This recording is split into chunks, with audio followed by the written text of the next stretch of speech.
Hermanos, buenos días, el Señor los bendiga. Es un gozo nuevamente estar con ustedes predicando la palabra del Señor. Damos gracias a Dios por esta tecnología que nos permite estar hoy reunidos, cada uno en las casas, cada uno en su sala. Y quiero invitarte en primer lugar a que con los que estés ahí cerca en tu casa, traigan una Biblia. Este es un momento muy importante. Y como ustedes saben, hemos estado estudiando la primera carta del apóstol Pedro a una iglesia que estaba dispersa por ese nuevo mundo a causa de la persecución por ser seguidores de Jesús. Pero antes de leer el pasaje de la Escritura que hoy vamos a estudiar, yo quiero hacerte una pregunta. ¿Cómo estás estos días viviendo tu cuarentena? ¿Cómo está ya este asunto del cansancio? ¿A dónde te ha llevado inclusive este tema de estar confinado día y noche? Sé de muchos casos de parejas que han estado sufriendo tremendamente este tiempo. Sé también de casos de padres con hijos, los niños pequeños, hermosos niños, pero que ya llega un momento en que ese estrés, esa frustración empieza a aflorar muchas cosas de nosotros. Y a ti que conoces a Jesús, cuéntame cómo te ha ido viviendo esta experiencia de fe, aún en los temas de las rutinas y las dinámicas. Particularmente recuerdo las primeras semanas, mi esposa no estaba en casa y fue muy difícil para mí poder organizar una agenda. Imagínense almorzando tipo 5 de la tarde, acostándose a 11 de la noche. ¡Qué descuadre tan tremendo! ¿Cómo estás viviendo tú esta cuarentena?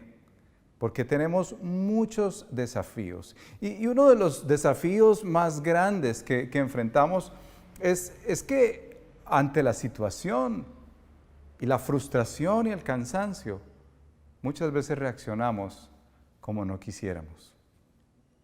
Tal vez te ha tocado ya en este tiempo un momento difícil en el que has respondido como no querías. Tal vez has tratado a tu familia o a otros de una manera en que tú dices, yo no reacciono así, pero ¿qué me está pasando? Pues bien, la palabra del Señor, precisamente la que Él ha querido que hoy estudiemos, nos habla de cómo tratar cuando estamos en crisis las situaciones, cómo enfrentar los momentos difíciles. Este es un momento difícil y lo sabemos. Noticias van, noticias vienen, situaciones complicadas en casa, el tema del trabajo, es probable que algunos hayan perdido su empleo, es probable que se les haya redefinido el tema salarial, aún a algunos que tenían su actividad económica en salir y hacer cosas en la calle no han podido hacerlo.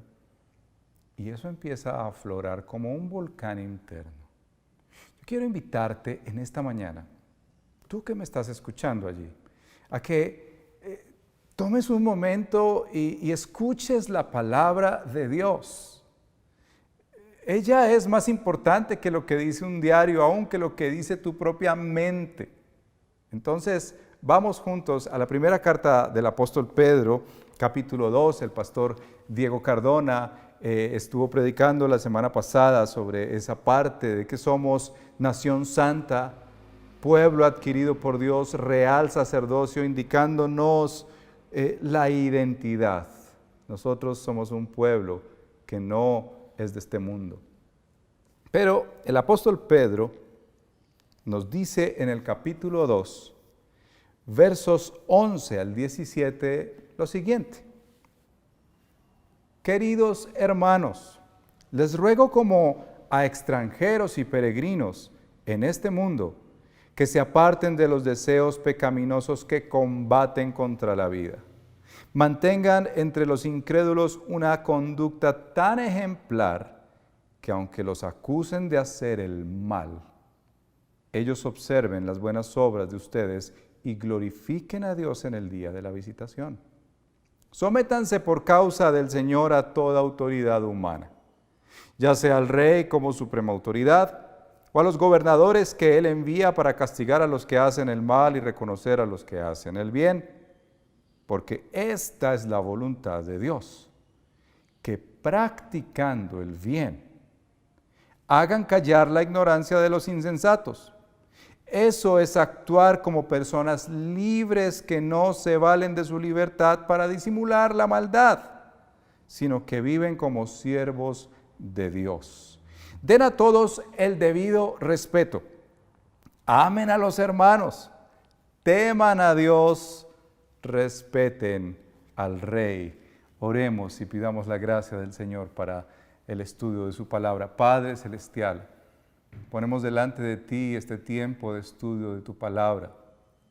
Clamamos, Señor, que tú mismo visites cada hogar en este momento, que tú estés presente, Señor, abriendo nuestra mente, nuestro corazón.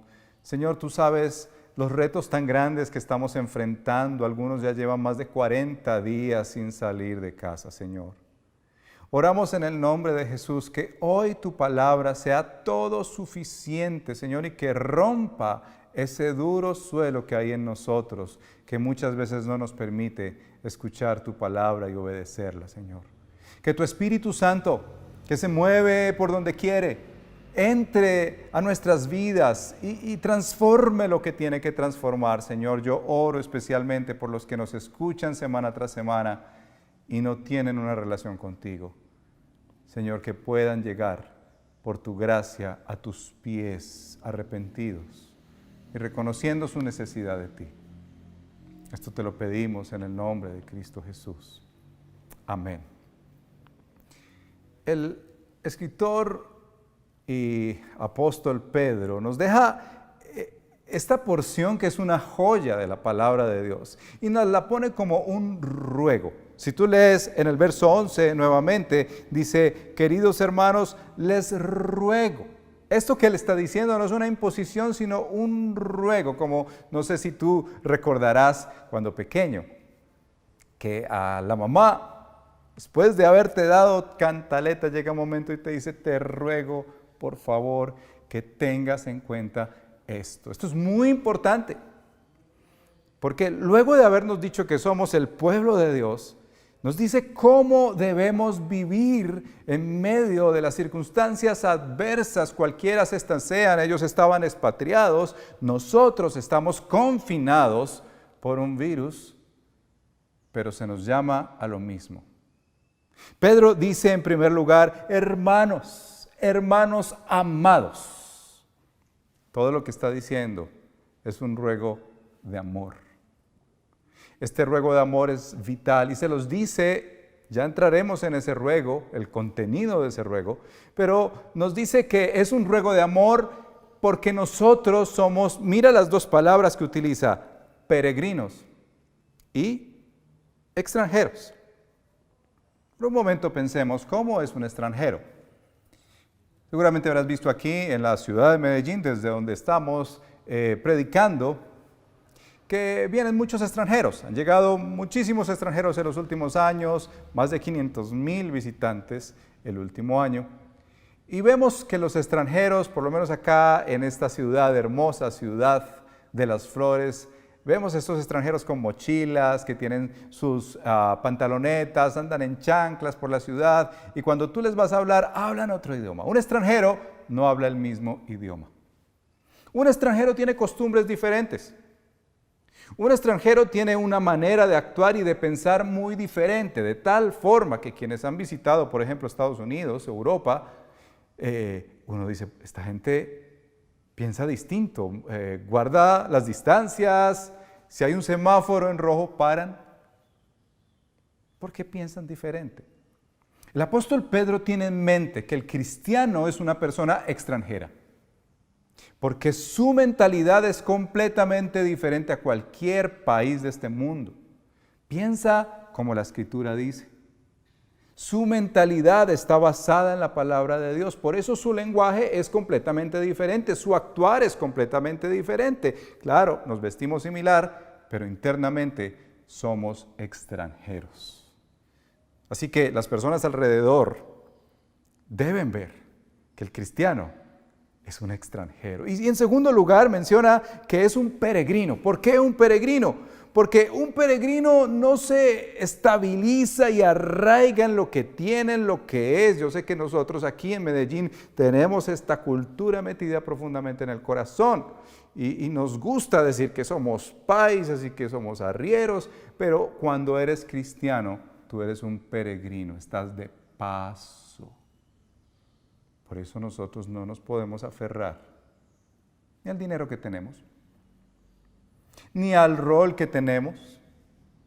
No nos podemos aferrar absolutamente a nada, porque como nos lo ha dicho esta circunstancia en la que vivimos, nosotros podemos cambiar en cualquier segundo de trabajo, de lugar, de ciudad.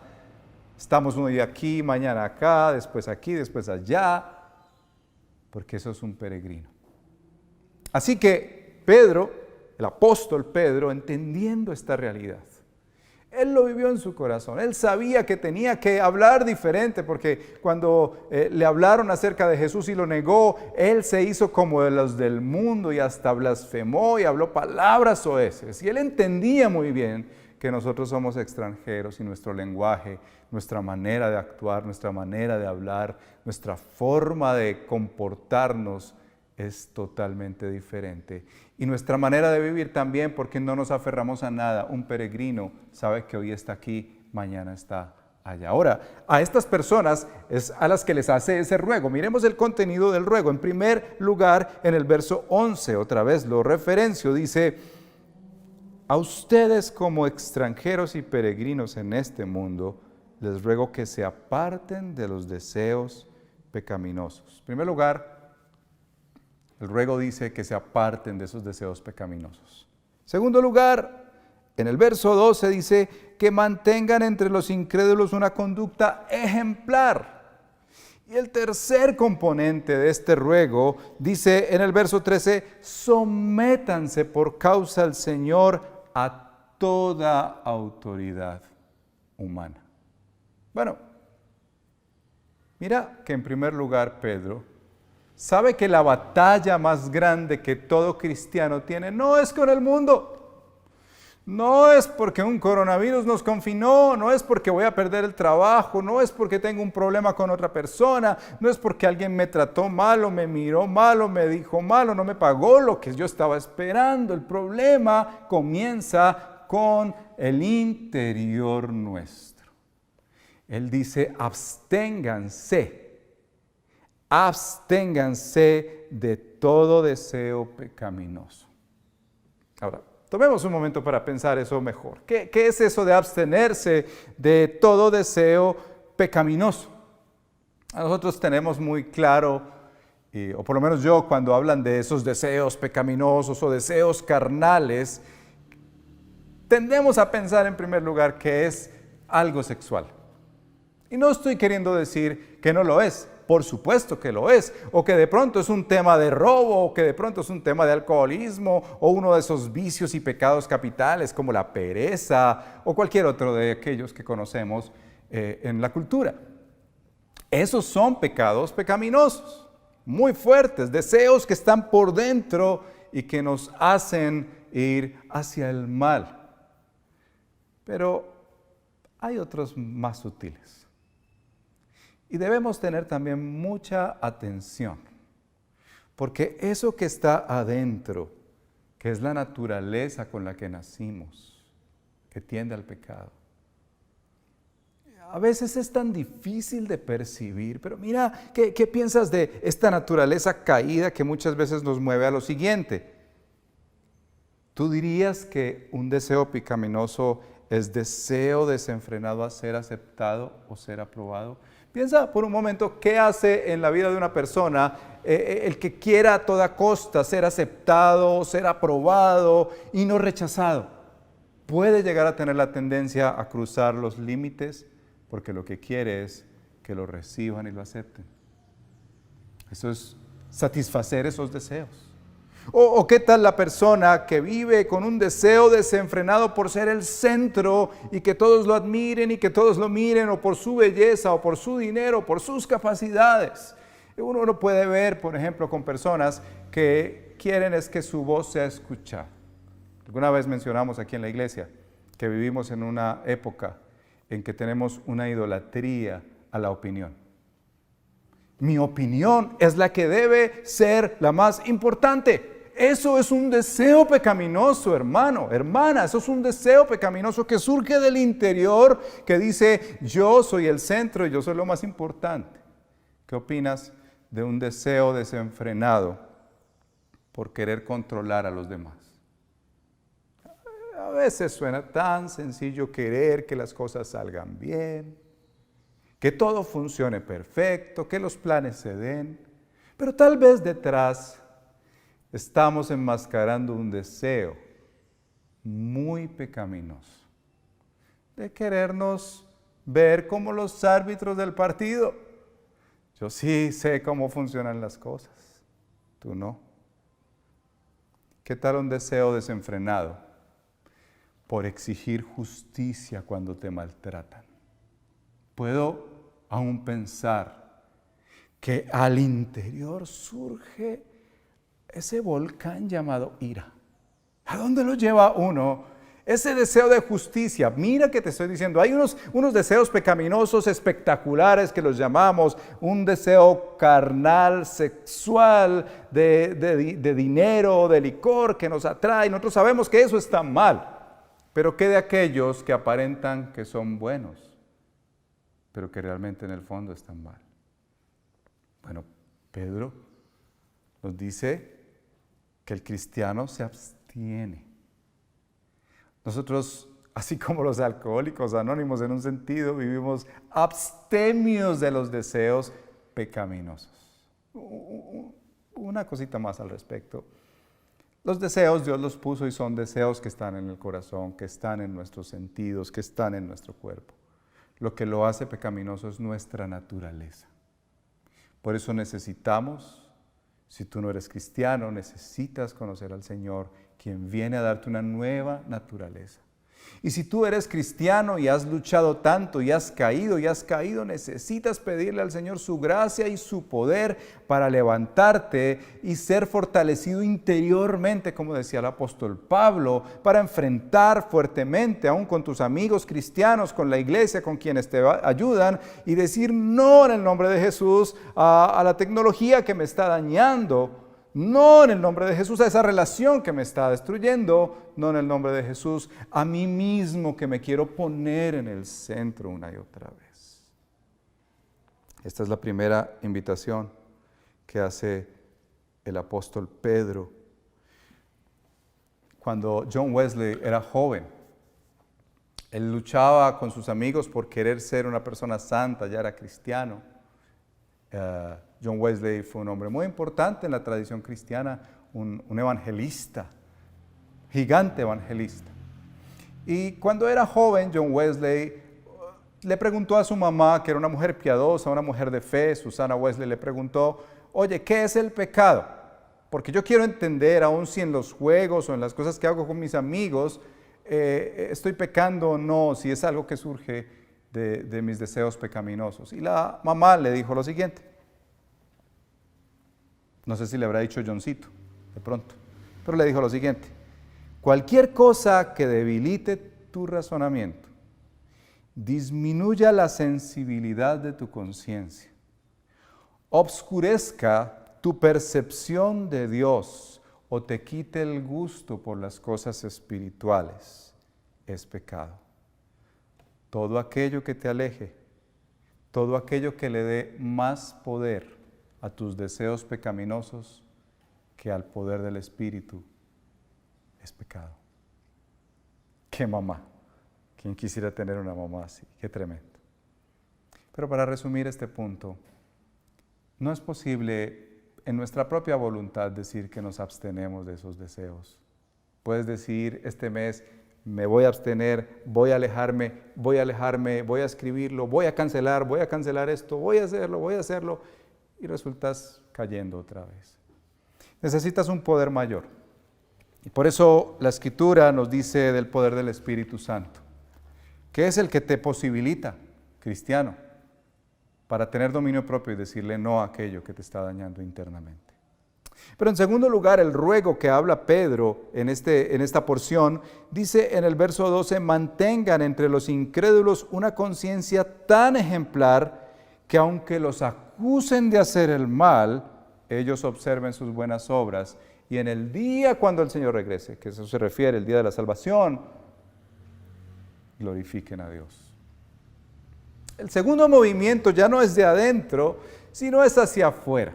Ya es al contexto donde tú estás. Los incrédulos se refiere a aquellas personas que no conocen a Dios. Tú tal vez estás en casa con familiares que no son cristianos. Tal vez tienes que ir a trabajar y la gente que está en tu trabajo no es cristiana. Pedro sabe que los cristianos necesitamos, como dice este pasaje, mantener una vida santa, mantener una vida pura, una vida, como dice, en una conducta ejemplar con los no creyentes. Claro está que con los creyentes principalmente, pero con los no creyentes. Y está muy claro en este pasaje que él habla de que se debe ver tu fe. Tu fe no es algo íntimo, privado, que solamente conoces tú y Dios.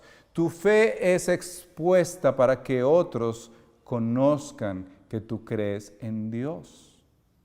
Tu fe es pública también, no es solo privada. Pedro está hablando aquí de ese elemento que tú vives tu devocional, tu tiempo a solas, como dijo nuestro Señor Jesús, cerrada la puerta, entra en lo secreto y tu Padre que ve en lo secreto te recompensará en público, porque en público, querido hermano, querida hermana y oyente, es que se ve tu fe, se ve en quien crees. Tú puedes decir 1.000.000 de veces que eres cristiano, pero si tratas a los demás de una manera inapropiada, inadecuada, tú estás maltratando y vituperando el nombre de Cristo. Dice que entre los incrédulos, como te decía, los incrédulos son los no creyentes que están alrededor. Dice que aunque ellos te causen un mal o te acusen del mal, más bien, dice, tal vez es una acusación, te dicen, mira, tú no has hecho esto, aquello, lo otro. Debo clarificar esto muy bien porque Pedro, y lo escucharás en la siguiente predicación, Pedro dice que ninguno sufra por ser ladrón. Aquí no estamos hablando de un sufrimiento que te mereces. Si tú robaste, si tú hiciste algo indebido, ese es un sufrimiento que tú debes llevar porque cometiste un pecado. Pedro está diciendo aquí, es cuando te calumnian, cuando te dicen cosas que realmente no son. ¿Cómo actúas ante eso? Pedro es tan claro que dice que tengas una conducta ejemplar. Ejemplar significa buena, sabia, llena de gracia, una conducta noble ante esta realidad. Y dice también, porque ellos te observan. Y aunque tú no lo creas, la gente alrededor te mira. La gente alrededor sabe cuando tú sales con la Biblia, cuando tú hablas versículos, cuando te dicen Dios te bendiga, cuando tú evangelizas, sabe si eso que tú dices es correspondiente a eso que tú haces. Y no estoy hablando de perfección, y quiero clarificarlo, porque tal vez tú, oyente, no eres cristiano y dices, así es que mire lo que hizo. Estamos en un proceso de transformación, pero allí no podemos esconder el hecho de que muchas veces nosotros vivimos en una incoherencia entre lo que decimos y lo que hacemos. Pedro tiene esto muy en claro. Y por eso dice que la conducta debe ser ejemplar entre los incrédulos.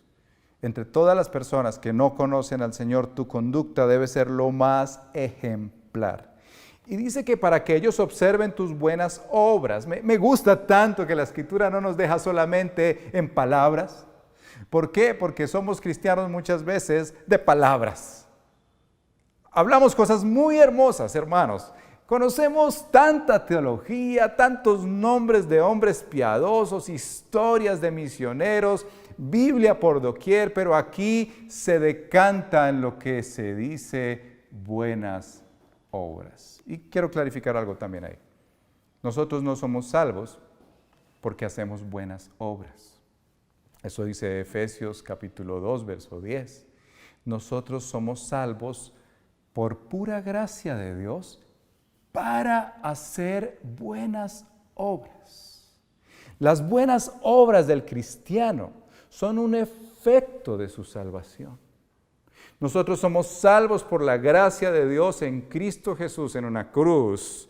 Y entonces el cristiano que se acoge a esa realidad de Dios, de su salvación, hace buenas obras. Por eso es que personas muy queridas en este mundo que hacen muy buenas obras, no son salvas si no conocen a Cristo. Pueden hacer muchas cosas, dar diezmos, bendecir a tanta gente, pero si no han entregado su vida a Cristo, no son salvos. Pero un cristiano que dice que es cristiano, que conoce al Señor, pero es un cristiano que no se le ven sus buenas obras, déjame decirte que necesita, como decía el pastor Diego la vez pasada, revisar si es un cristiano. Porque esas buenas obras tienen una motivación. Es en primer lugar, una deuda de gratitud y de gozo por la salvación del Señor. Y en segundo lugar, está motivado por lo que dice este verso, para que esas buenas obras ellos las vean y un día ese papá incrédulo, esa amiga incrédula, ese jefe incrédulo glorifique al Señor porque tú has exaltado a Cristo no solamente con tus palabras, sino con tus actos. Así que en esta pandemia, hermanos, es el mejor escenario para tú demostrar tu cristianismo. Tus buenas obras. Seguramente en casa está siendo difícil y sé que es un desafío. Me han contado situaciones tan complejas en casa. Yo mismo las he vivido en casa, porque estar confinado no es fácil. Pero ahí es cuando necesitamos pedirle al Señor perdón si nos hemos equivocado y su poder para demostrar buenas obras. ¿Qué me dices tú, papá? ¿Cómo te está yendo con hacer almuerzos? O tal vez hacer aseo en casa. O ayudar a esa esposa que tiene una agenda triple y sentarse con los niños mientras ella descansa un rato. ¿Qué me dices tú que tienes dinero por la gracia de Dios en este tiempo, querido cristiano? Y ves a otros aguantando hambre.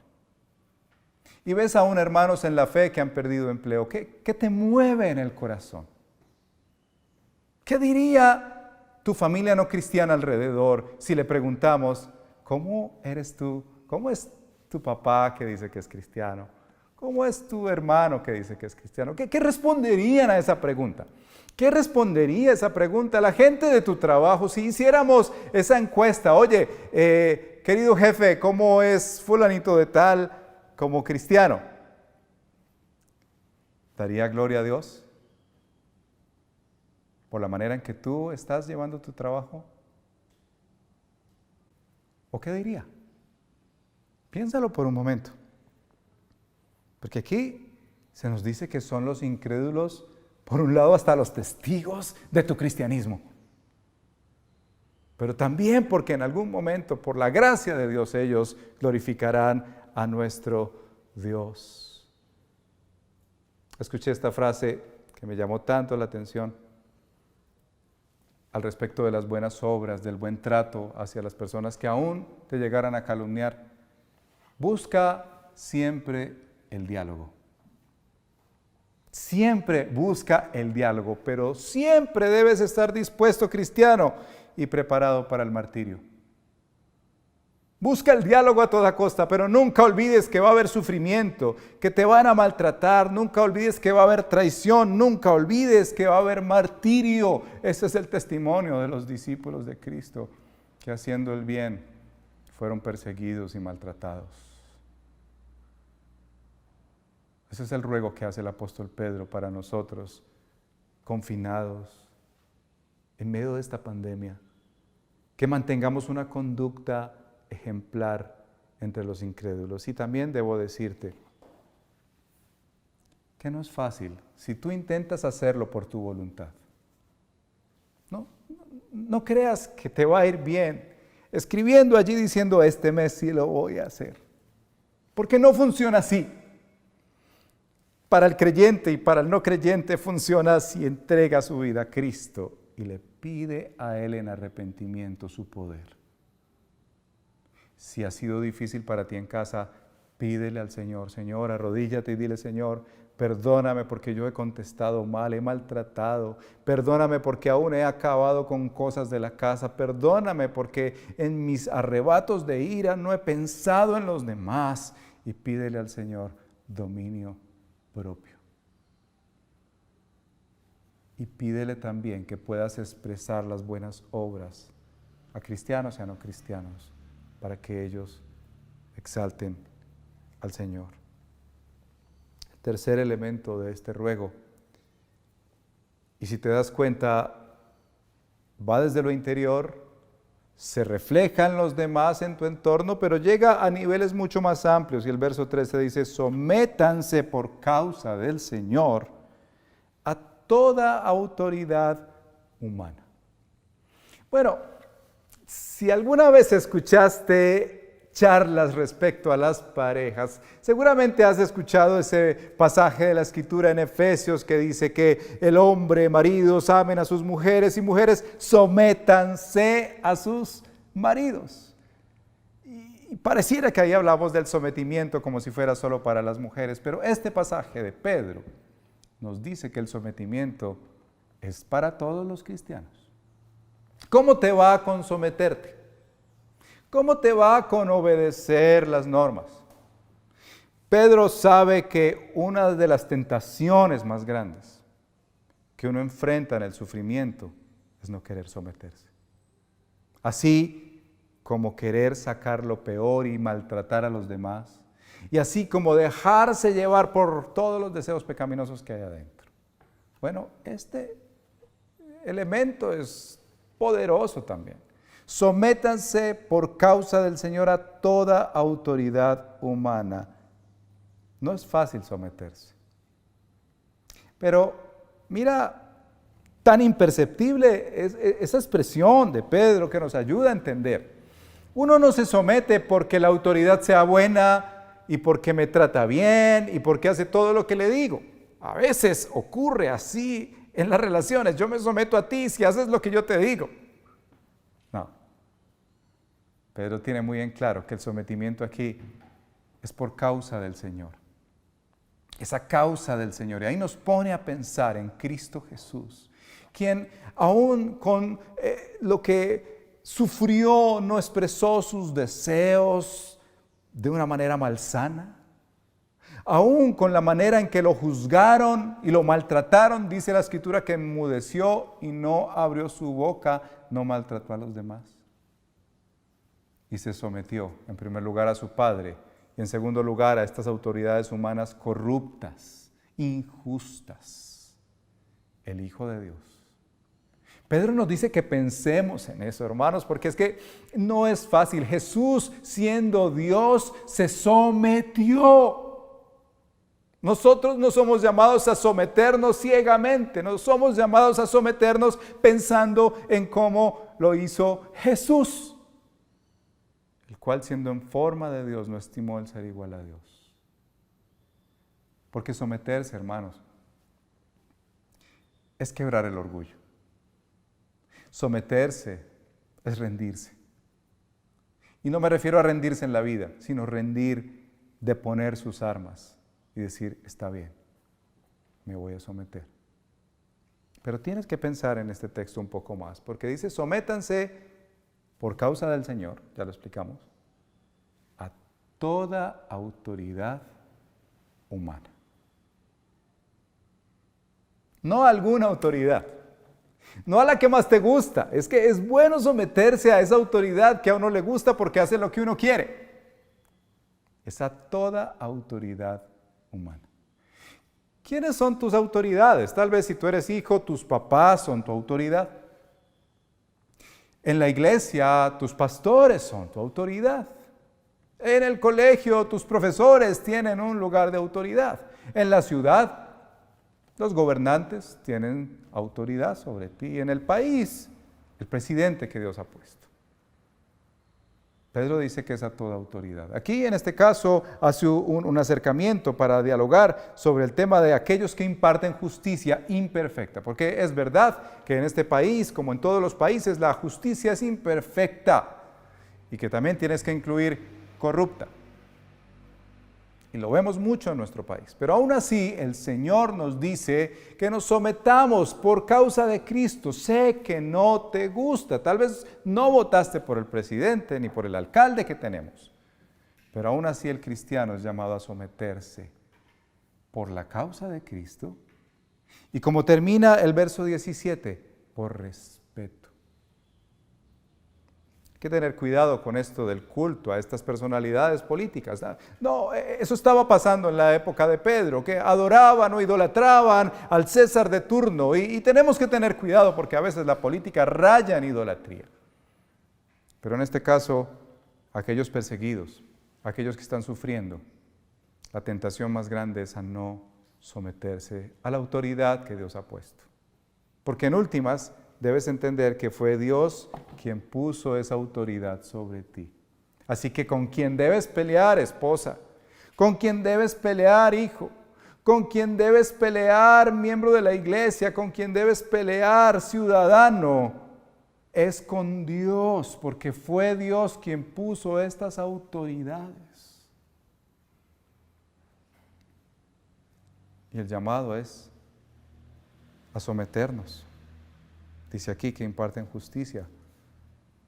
Claro, dicen quién hace las cosas bien, quién hace las cosas mal, pero sabemos que esto es imperfecto y también corrupto. Pero aún así, somos llamados a someternos. Somos llamados a someternos. Conozco casos de mujeres que han estado bajo un liderazgo masculino abusivo.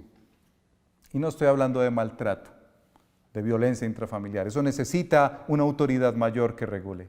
Estoy hablando de hombres paganos en su casa que no quieren hacer nada, hombres hasta cierto punto, como dirían zánganos, u hombres que no les importa nada la fe y que son fríos y lejanos, y mujeres que han estado dando testimonio de lo que significa un principio bíblico, que es someterse. ¿Cuándo se nos invita a no someternos? Porque existe una excepción. La única excepción para no someternos a una autoridad impuesta por Dios es cuando esa autoridad viola un principio de Dios. Ahí tú eres llamado, llamada a someterte a la autoridad de Dios. Así que si esta sociedad te dice que el aborto es bueno, tú no tienes que obedecer esa autoridad, entre muchas otras cosas, que viola la autoridad de Dios. Es la única forma en que la Escritura dice, tú puedes no someterte a esa autoridad, cuando está violentando la autoridad de Dios. Pero ¿qué pasa con el cristiano que es autoridad? Yo quiero solamente dejarte este pensamiento, porque en un sentido es someternos, pero ¿qué pasa cuando el cristiano está sobre otros y otros tienen que someterse? Solo te dejo con esta expresión que dijo John Stott, este escritor famoso, escribió muchos libros, dijo lo siguiente: la autoridad por la cual el líder cristiano dirige no es la del poder, sino la del amor. No es la fuerza, sino el ejemplo. No la coerción, sino la persuasión razonada. Los líderes cristianos tienen poder, pero el poder está a salvo solamente en las manos de aquellos que se humillan para servir a otros. Líder cristiano, está sobre otros. Dios te llama a amar. Te llama a usar ese poder para servir a otros, no para maltratarlos, no para humillarlos, no para controlarlos y someterlos porque tú tienes una sed de poder, sino para reflejar a Cristo. Ahora, para ir cerrando, Pedro nos deja al final unas razones por las cuales tenemos que atender este ruego. Y es una lista interesante que no voy a entrar a profundizar, pero unos detalles que son clave. El verso 15 dice Pedro, porque, y esa es una razón muy fuerte para este ruego, porque esta es la voluntad de Dios. Bueno, tú te habías alguna vez preguntado, ¿cuál es la voluntad de Dios? ¿Cuál es la voluntad de Dios para esta situación de cuarentena? Te la voy a decir. En primer lugar, no te dejes llevar por tus pasiones internas. En segundo lugar, ten una conducta intachable con los demás alrededor tuyo. Y en tercer lugar, aprende a someter ese corazón indómito por la causa de Cristo y en honor de aquellos que Dios ha puesto sobre ti. Esa es la voluntad de Dios. Dice que porque practicando el bien vamos a hacer callar la ignorancia de los insensatos, es decir, de aquellos que no tienen conocimiento. Porque esta es la voluntad de Dios. Y dice también que la voluntad de Dios es porque practicamos el bien, pero también porque actuamos como personas libres. Es muy interesante que para nosotros la libertad sería la libertad para actuar como se nos da la buena voluntad. Pero para la Escritura, un cristiano que es libre, que Dios lo ha hecho libre, es el cristiano que puede con libertad someterse. Es el cristiano que puede con libertad amar a otros y tener una buena conducta. Es el cristiano que sabe refrenar todo ese volcán interno de deseos pecaminosos. Es libre. Somos libres para someternos al Señor. De lo contrario estaremos esclavos de todo, aun de nuestra ira.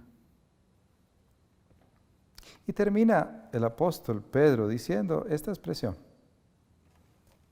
den a todos el debido respeto, amen a los hermanos, teman a Dios, respeten al Rey. Hermanos, aún la persona más difícil en tu vida merece respeto. Y así cierra el apóstol Pedro esta porción que hemos estado estudiando el día de hoy, cuando dice que den a todos el debido respeto. No está diciendo a algunas personas, no está diciendo si te caen bien o si hacen lo que tú quieres. A todos, a los padres si tú eres un hijo, a los profesores si tú eres estudiante, aún en la iglesia, a los pastores si tú asistes a alguna iglesia, a esta sociedad, a los jefes de las empresas, a los alcaldes, al presidente mismo.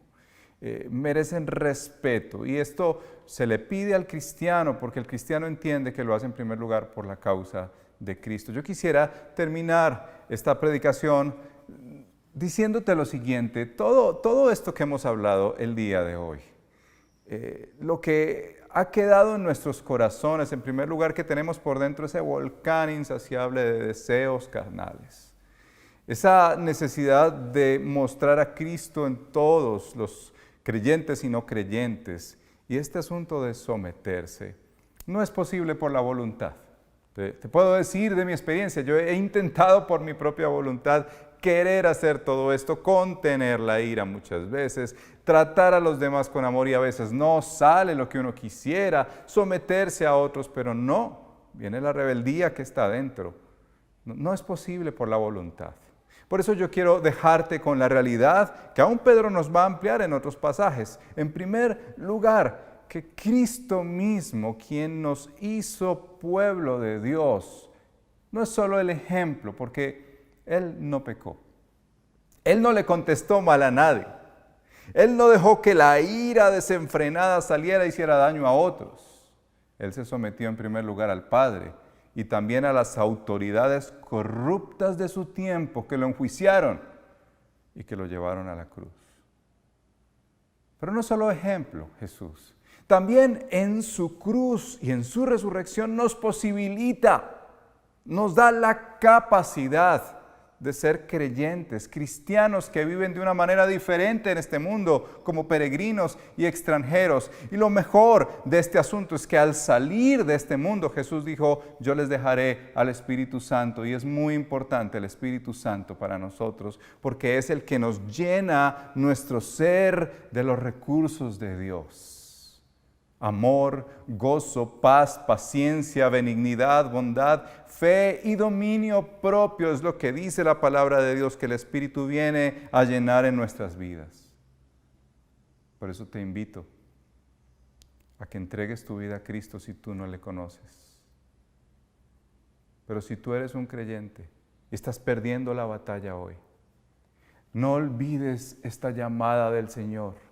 No olvides este ruego del apóstol Pedro. No olvides esta invitación poderosa de decir, Señor, dame tus recursos porque los míos se están agotando. Yo quiero dejarte con estas preguntas y terminamos en oración. En primer lugar, ¿cuáles pasiones pecaminosas te están seduciendo en este tiempo? Y si las identificas, pídele al Señor que te dé arrepentimiento y que te ayude a abstenerte de ellas. En segundo lugar, ¿en cuáles áreas de tu vida no estás dando testimonio de tu fe y necesitas rendir esa área al Señor? En tercer lugar, ¿es tu actitud la de respeto o la de irrespeto ante las personas que Dios ha puesto sobre ti en liderazgo?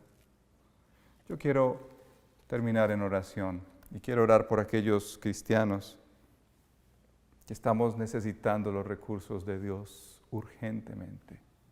Y ese eres tú y ese soy yo. Pero si tú eres una persona que ha asistido a nuestras reuniones allí en la sala, viéndonos cada domingo y no has entregado tu vida a Cristo, yo quiero hacerte este llamado principalmente a ti. Ríndete al Señor. Él es el único que puede controlar todo eso que está por dentro tuyo. Él es el único que te puede dar la bendición de una conducta que hermosee y no que dañe el entorno. Él es el único que te permite someterte. Oremos. Padre, yo quiero agradecerte porque tú nos enseñas en tu palabra la verdad y nos enseñas cómo vivir como cristianos, Señor. Gracias por este ruego del apóstol que desde el confinamiento en el que se encontraban, clama para que la iglesia, en primer lugar, reciba la gracia tuya para contenerse, Señor, y no pagar mal por mal, sino bien por mal. Que el interior, Señor, sea transformado completamente. Cuando tenemos tantos deseos, Señor, en este confinamiento de querer hacer justicia con nuestra propia mano, el cansancio que tenemos muchos de nosotros, la frustración, Señor, que todo esto tú te lo lleves, Padre, por favor. Que nos permitas tener una buena conducta, que hermosee, que bendiga, que construya alrededor, Padre Celestial, y que en el día de tu salvación, aquellos que no te conocen, incrédulos, tengan que decir gloria a Dios por lo que tú, Señor, hiciste en cada cristiano. Ellos son testigos de tu obra en nosotros, Señor, y permítenos someternos a las autoridades que has puesto sobre nosotros, Señor. Aún perdónanos si hemos maltratado. Perdónanos, Señor, si nosotros hemos querido hacer justicia con nuestra propia mano y hemos brincado las reglas. Tú solamente nos pides que desobedezcamos cuando estas leyes y estos gobernantes se pongan en contra tuya, Señor. Pero quiero orar, Padre, por aquellos que no te conocen y están ahí en la sala de la casa hoy. Yo quiero pedirte, Señor, que tú les des la gracia del arrepentimiento.